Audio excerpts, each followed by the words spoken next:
Hi, I'm Agnes. Welcome to my eclectic channel. I make videos for fun. Another thing I like to do for fun is sewing.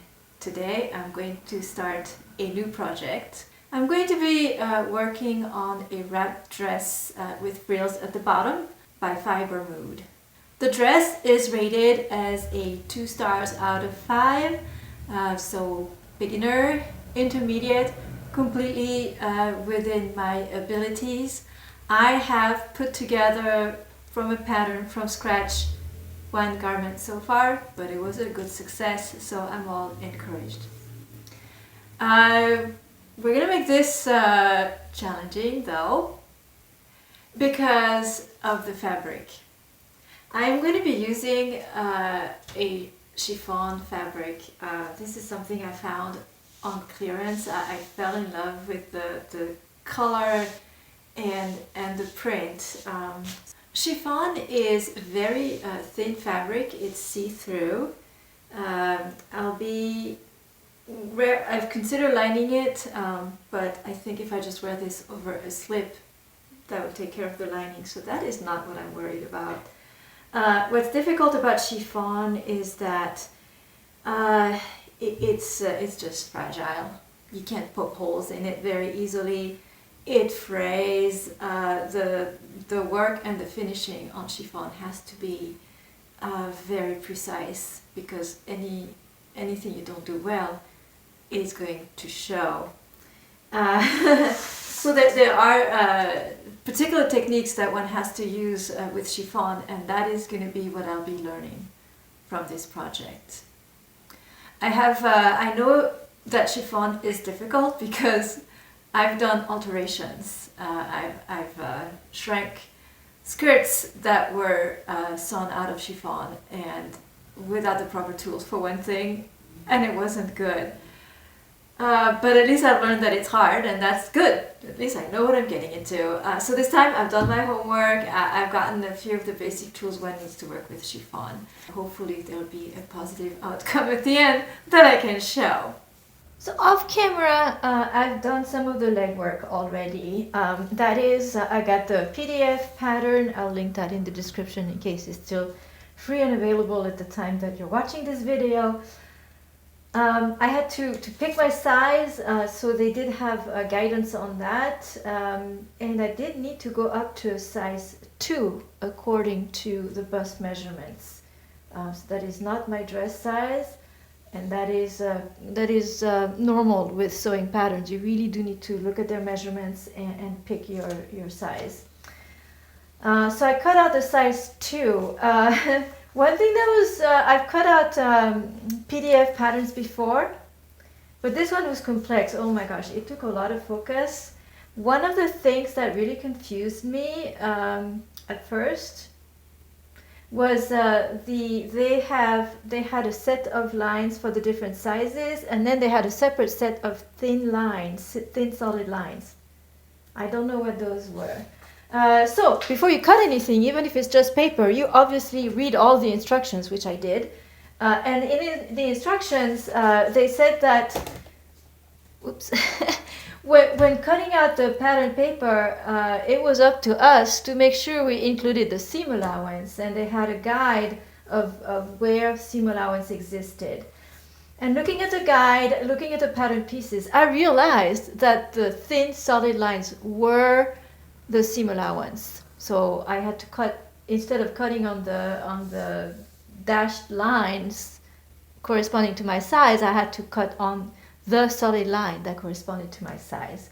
So using the two, the seam allowance guide and the lines, I was able to cut out the pieces. And I hope I did it correctly.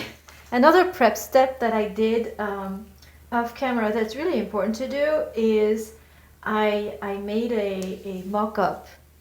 Now the mock-up that I made was just of the bodice, and I put in just one sleeve. That's all you need. So I took an old sheet and I cut out the pattern pieces for the bodice and one sleeve, and I set in the sleeve, and I did a fitting, and it looks good.